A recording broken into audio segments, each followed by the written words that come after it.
Okay, now I'm going to go over some of the functionality in a Google Meetings call that a student might have. So if you're in a classroom kind of setting and this is what your school uses, you have a little bit more functionality than you do in a normal Google Meets meeting. Just because you're using a G Suite account through your school and things like that, you get a few more options that are a little bit more classroom friendly, and just make things a little bit easier for your teacher. So you can see we're already in a call right now as the student. And the first options I'm going to go are on the bottom bar here.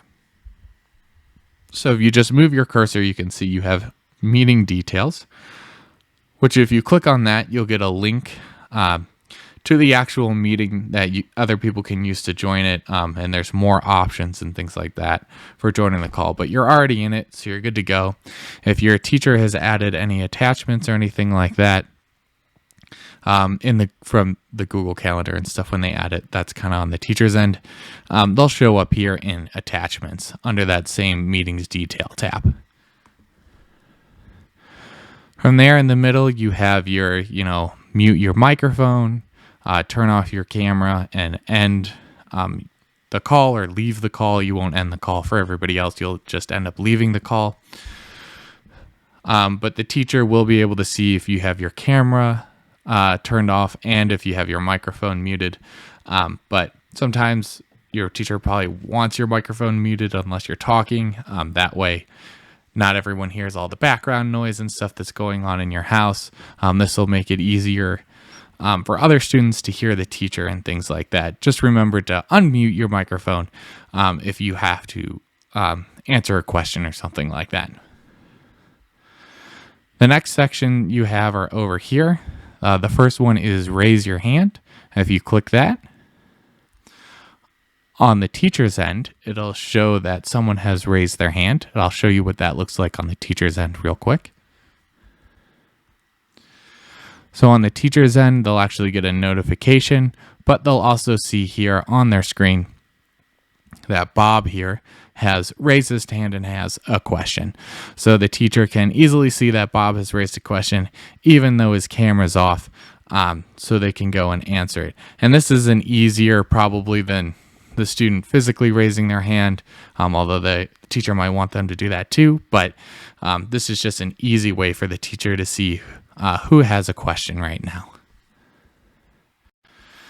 Then if we're back on the student side of things, if we go back here, we can lower our hand, and that will get rid of the icon and stuff on the teacher screen and everything. So once our question is answered, we want to make sure we go ahead and lower our hand and not just leave that on the whole time for the call. So when the teacher does answer your question, make sure you go ahead and lower your hand.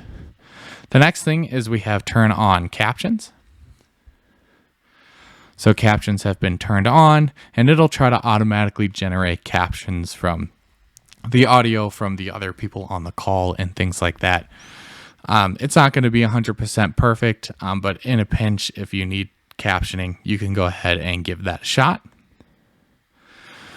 The next thing is present now. So if your teacher is asking you to share your screen or something like that, you can hit present now, and that's where you'll find those options. Teachers might have this disabled, so it may just be grayed out and you might not be able to click on it. So if your teacher is asking you to go ahead and share something on your screen and that option is grayed out and you cannot click on it, tell them that that is turned off and they need to go turn it on. The next section here is the three dots.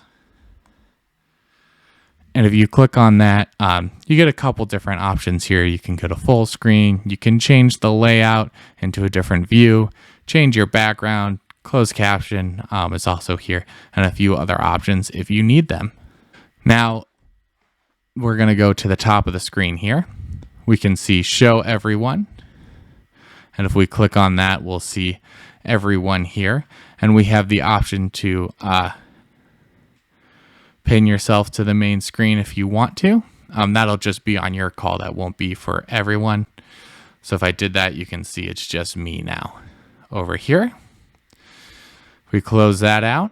Now, the next thing here is chat with everyone. And if we select that, this just opens a basic chat functionality for the call here. You can go ahead and type what you want and send it.